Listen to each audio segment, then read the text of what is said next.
Hi, Stuart Bruce here, and I am the Spare Time Property Investor. In these podcasts, I'm going to share tips, tricks and lessons that I've learned and will hopefully help you, especially if you're still working the 9 to 5.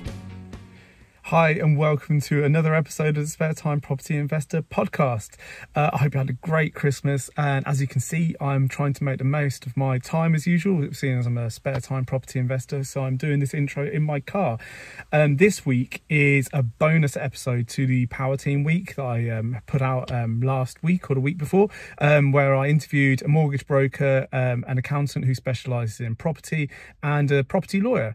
I wanted to get an extra kind of profession in as well, which is architects, because I believe there's a lot of value in working with architects, especially after I spoke to a couple of different architects on my podcast.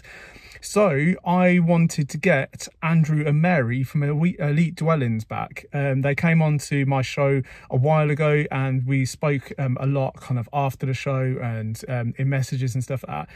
And I just thought it'd be really interesting to get their take on how much value an architect could bring to the team, also how to find architects and what to watch out for, that sort of thing. So they were good enough to come back on and chat about all those things. And they shared a couple of stories, one of which saved the investor thousands by having an architect involved. So, yeah, I think it's actually, really, really valuable, and something I'm going to be looking at doing more in the future. It's also worth noting that these aren't big projects. These aren't big, massive developments that require an architect. Some are, just kind of normal HMOs. So if that's the kind of level that you're at, it's still worth listening to this episode, thinking about using an architect, working with an architect in the future, especially because it's not just about drawing floor plans and stuff like that, which they kind of dispel that myth, and go into some detail about the other things that they do. So without wanting to waste any more time, here is the bonus episode for the Power Team series, Andrew and Mary from Elite Dwellings. So Mary and Andrew, thank you again for coming on to the podcast. This isn't your first time on the podcast, obviously, so I will encourage people to go back and listen to your previous episode.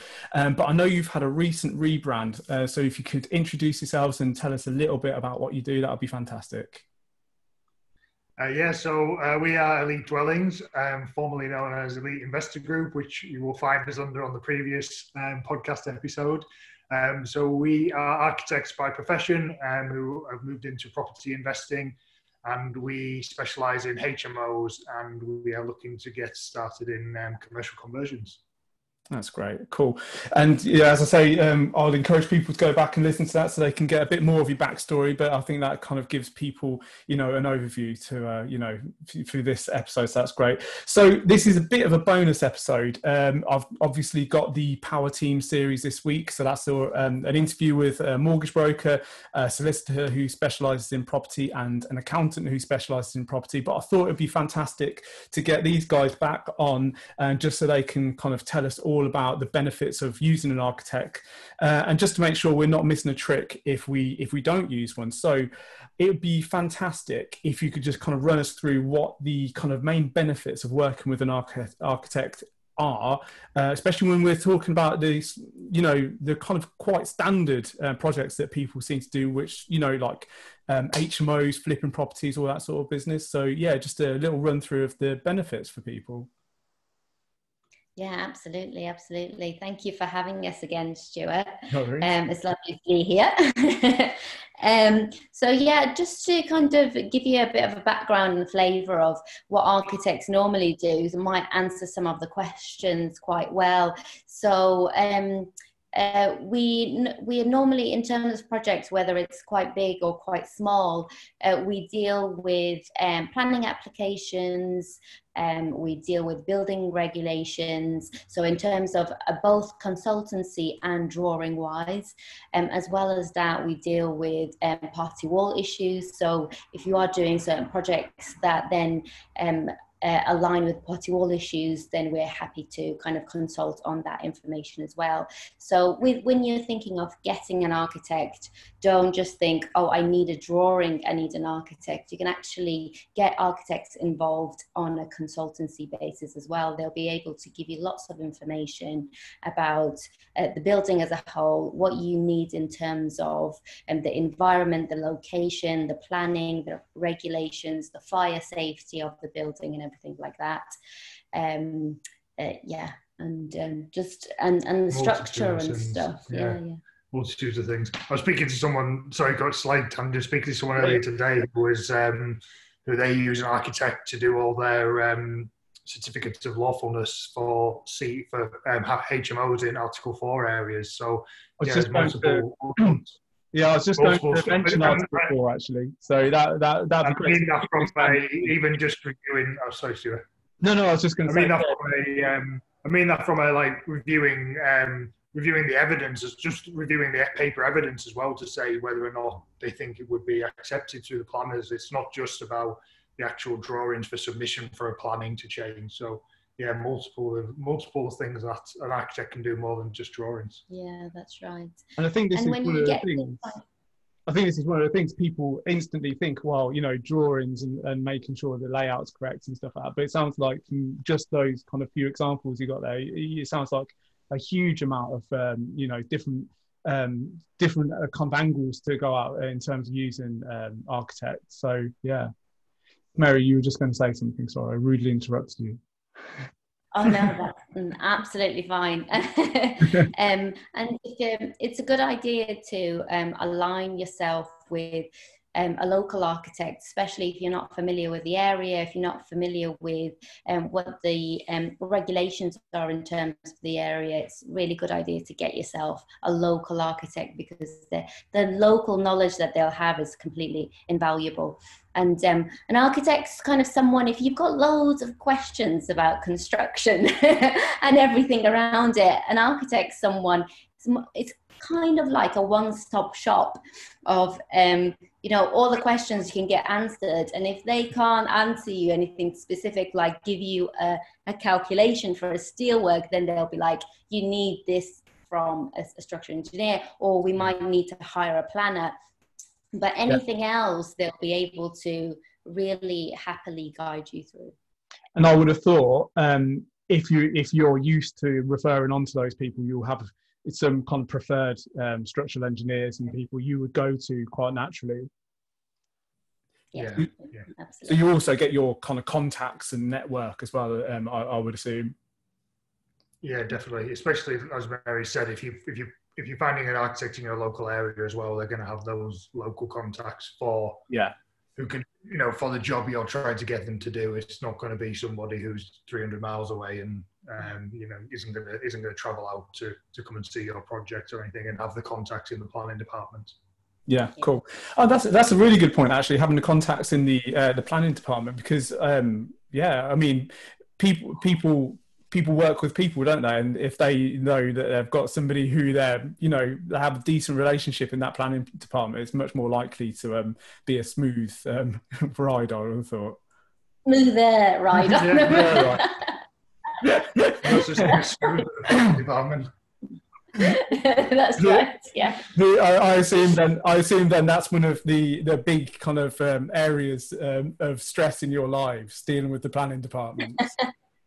100%. Yeah.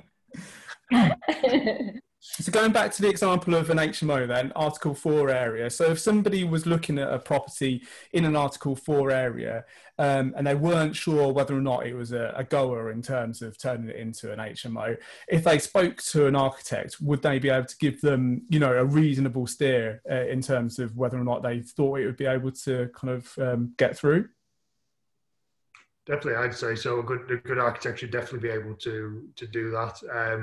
And if it is, if they're, from our perspective, if we were concerned it could be, contentious, then we might escalate it up to a planning consultant. But generally, we'd be comfortable enough to assess a local area and assess what HMOs might be in the area or lack of HMOs in the area, and look at previous applications to the council and whether they were successful, etc., and be able to give somebody a steer on whether or not they're going to be successful with their own attempt to get planning. Yeah, definitely. One thing to think about as well is when you are looking at a local architects, is to really suss them out, understand if they do, what kind of project they do and what size of project they do. So it's really good to contact an architect or a local architect that has done HMOs before in the area or HMOs in the region. They're more likely to have a lot more ideas about whether the possibility of doing this or not. For example, a commercial architect who builds skyscrapers will probably be not that interested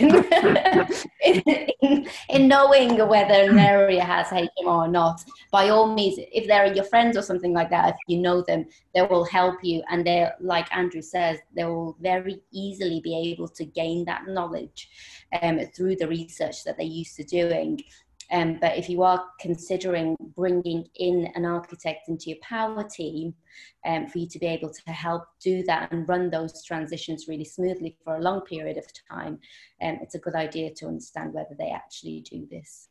That's great. So what questions do you think people should ask then to make sure that the architect they're looking at is right for their project, but also has the kind of the knowledge and the links, maybe, like you were talking about the planning departments and things like that, just to make sure that they're the best fit for that person in terms of getting the project that they're looking through, sorted?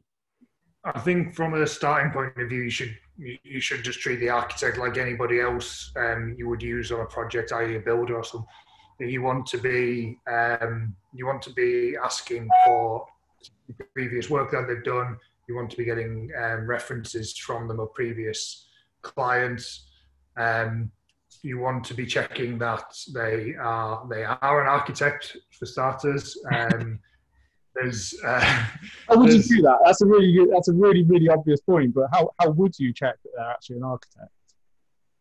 So to be able to call yourself an architect essentially means that you are registered with the Architects Registration Board, the ARB.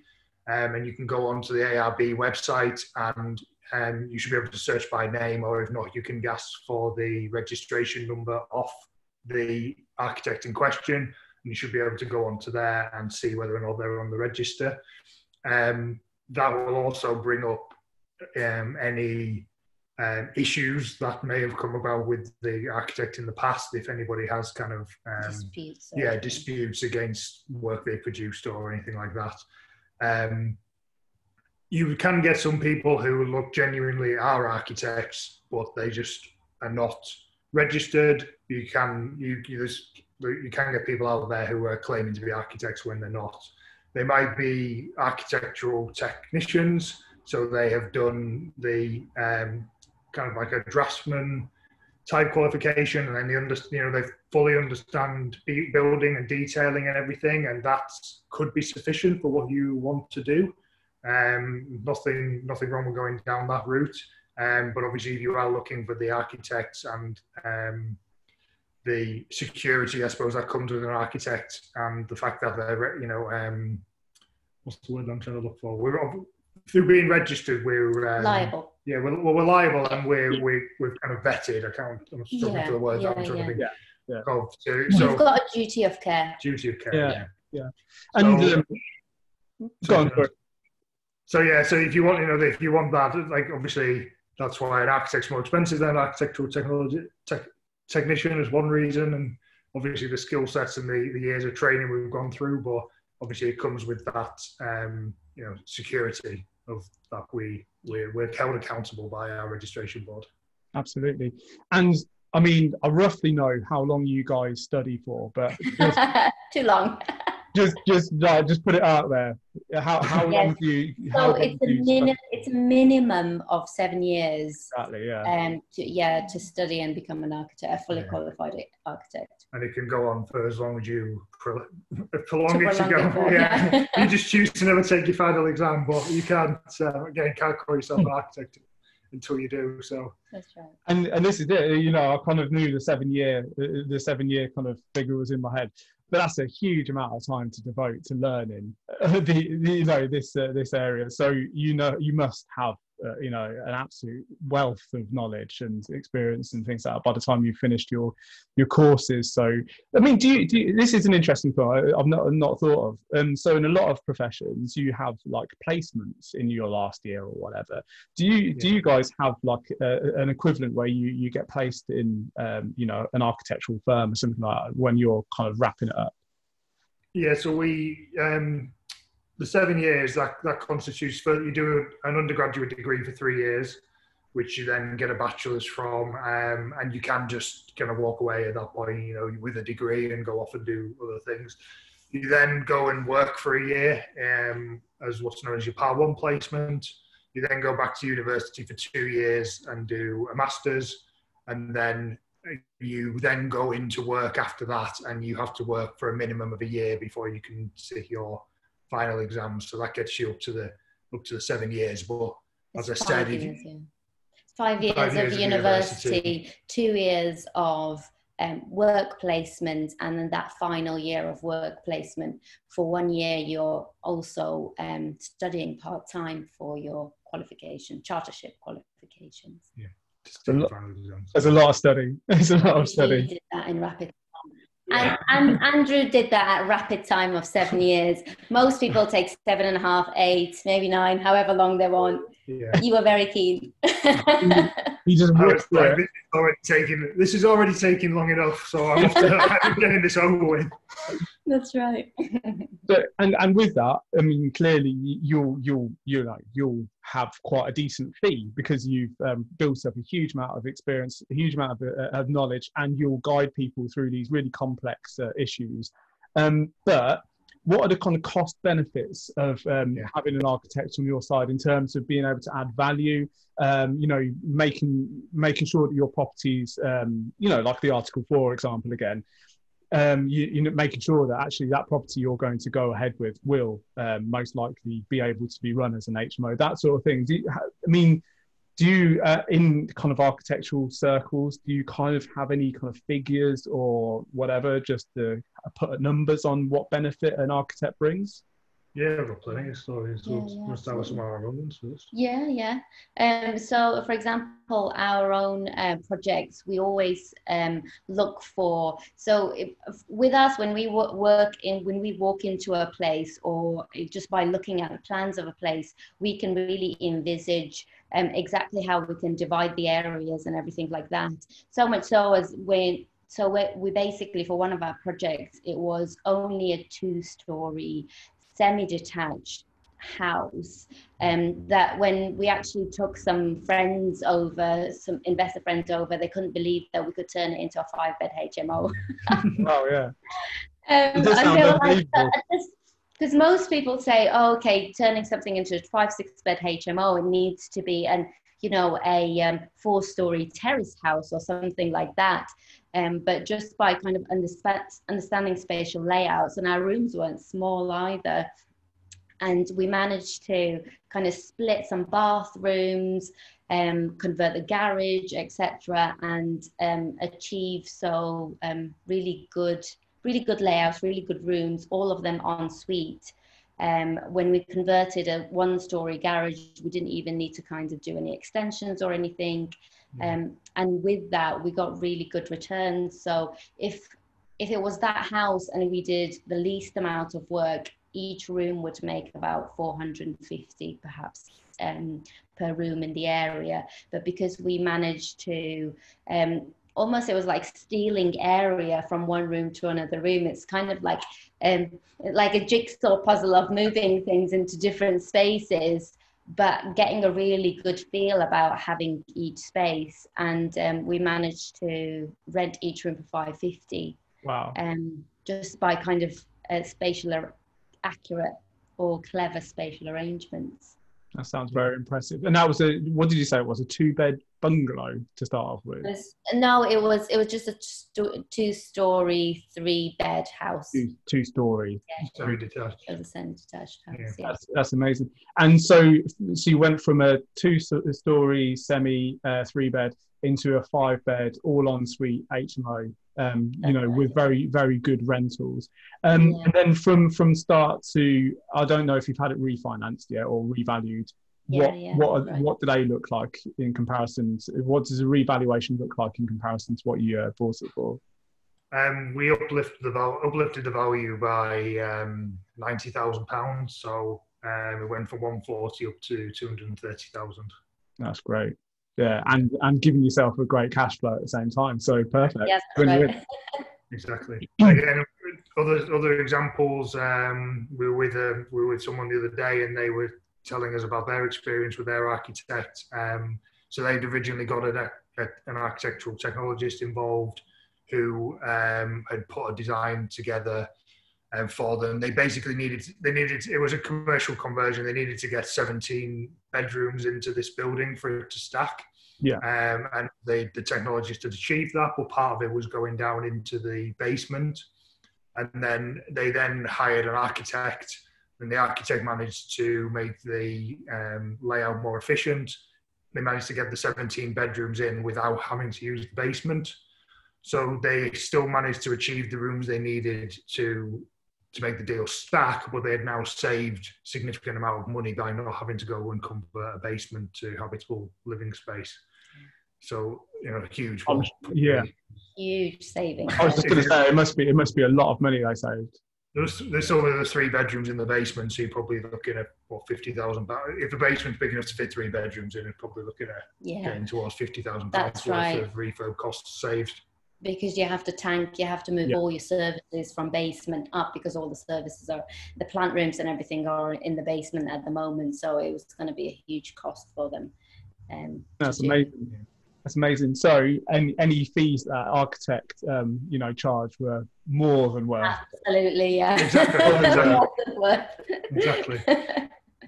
And I suppose that's the thing, isn't it? So I'm sure when you're speaking to people, it's making sure people understand that actually there is a fee, but actually what you bring to the party, what you bring to the deal is really beneficial. Yeah. So yeah.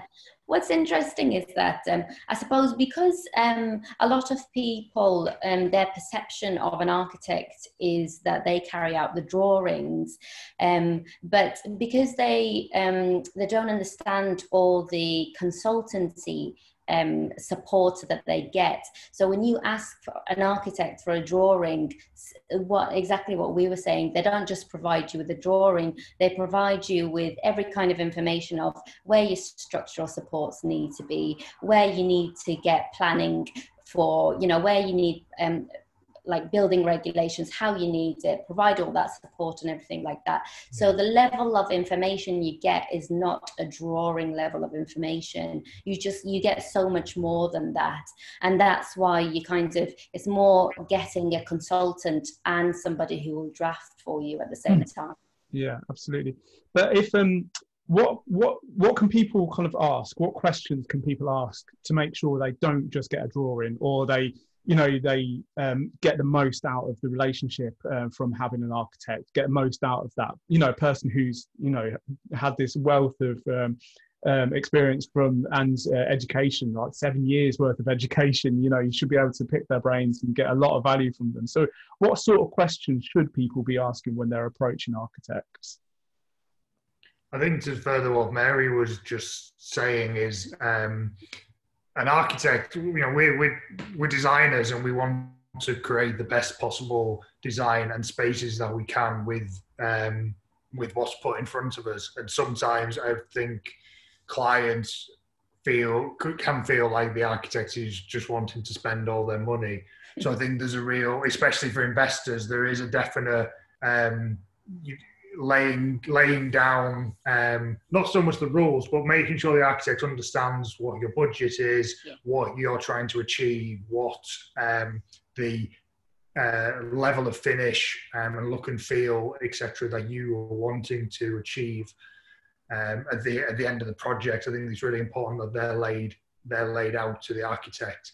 Very early on. Yeah, very early on. I think that's a really important point, because again, they're not just providing you with drawings, they're actually providing you, we design to provide a lifestyle and provide the best design for an outcome, for a space. So our level of care and design is really high.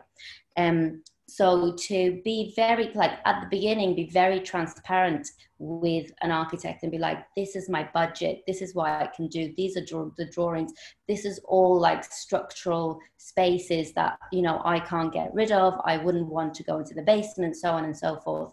So a huge level of transparency is really good. And then another thing that's really good is to just treat your architect almost like they're your business partner. So tell them everything, and as a lecturer, I tell my students that the more they can give me, the more feedback I can give them. So the more that they can throw at, the more questions they ask, and the more information that a client can give, the more support we can offer. No, that's really good. And that will just come with, you've hired us for this drawing, but we'll happily help you and hold your hand and consult you kind of all the way. And I suppose that's the thing, isn't it? People need to open their eyes to all the different things an architect can do for them. Hopefully this episode will, help people understand all the different things that, they can do.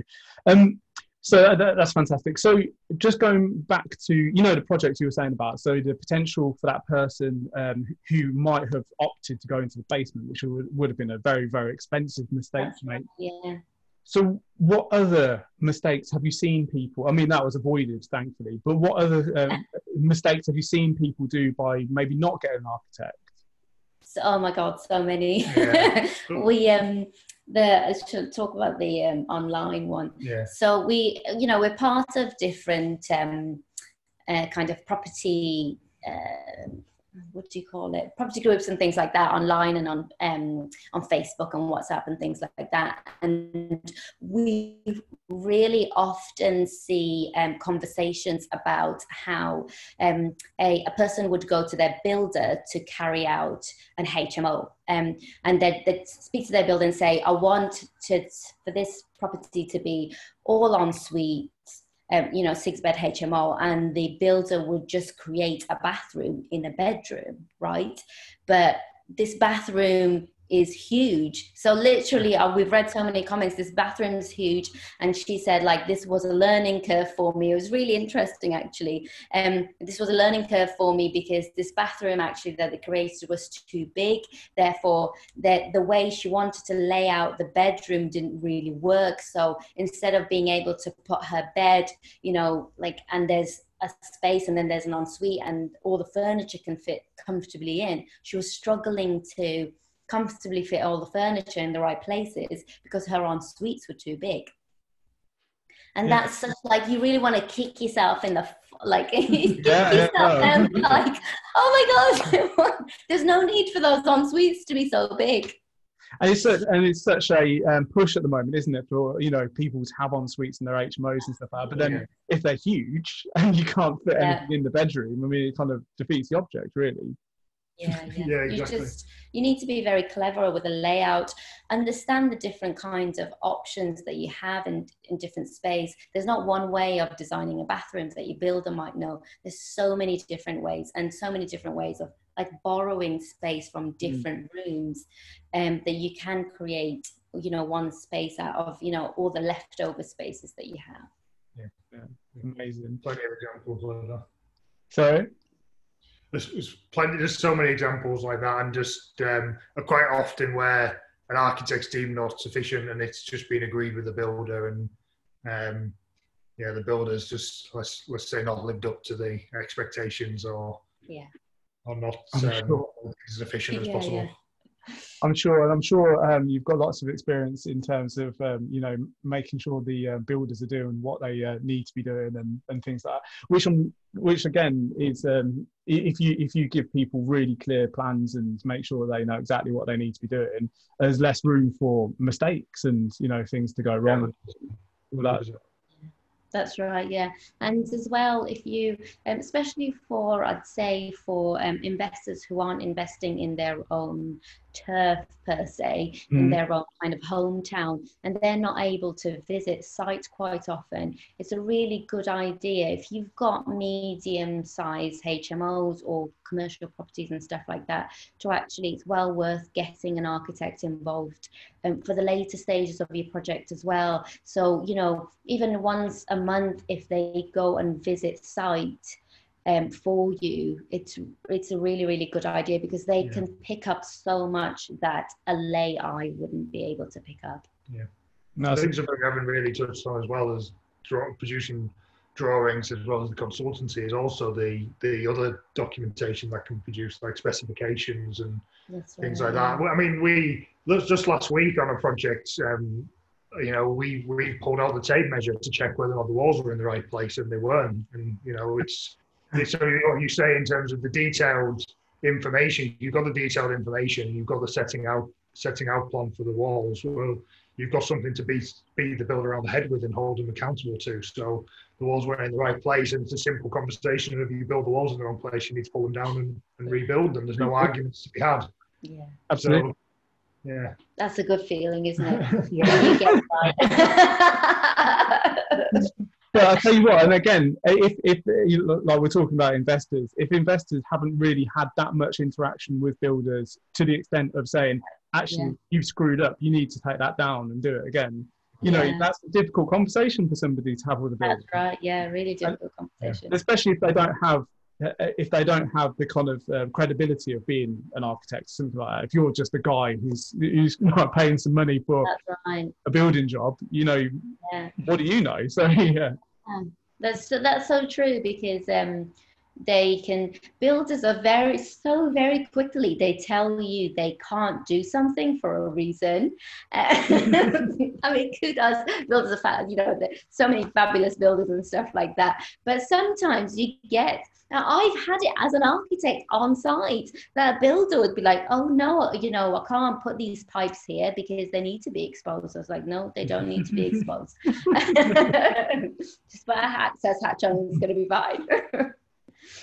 And again,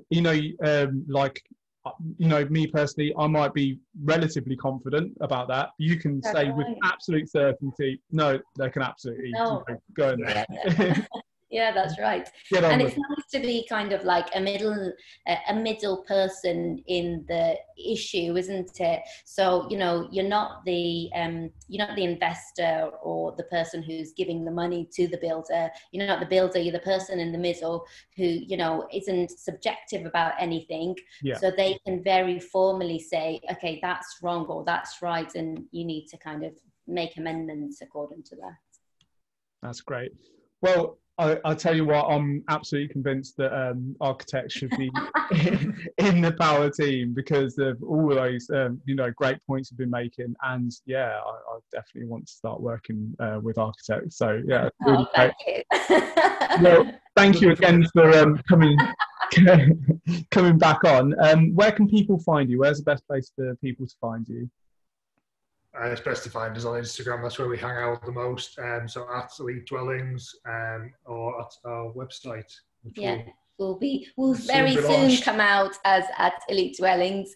And you can, if you've got any quick questions or anything like that, we're happy to answer it by email as well. contact@elitedwellings.co.uk. That's fantastic. And I'll make sure all those links are in the show notes so people will be able to find you. So thank you again for coming on. It's been great having a chat. And I'm absolutely convinced that architects are the way forward. Fabulous. Thanks so much, Stuart. Thanks for having us. Thank you. See you later. Thanks. I I hope you agree that that was really, really eye-opening in terms of what an architect can bring to the table. There was some stuff in there that I wasn't aware of, and hopefully you've learned some new information about architects as well. But that is me for this week, and it's me for this year. 2020 has been quite an odd year. It's been a little bit nuts in terms of all the restrictions that coronavirus has brought. But also it's pushed me to do things I wasn't expecting to do quite yet, like start the podcast. So personally, I got a lot out of 2020, but I'm really, really looking forward to 2021, because I think that a lot of the things that we did in 2020 will be really built on in 2021, including the podcast. So if you've been enjoying this, there's more to come. Anyway, that's me for this week. I hope you have a fantastic new year. Drink responsibly, of course. But for now, that's me, and I hope you have a fantastic new year. Thank you so much for listening to my podcast, and I really hope you enjoyed it. If you have, please leave me a 5-star review to help other people find it, and don't forget to hit that subscribe button.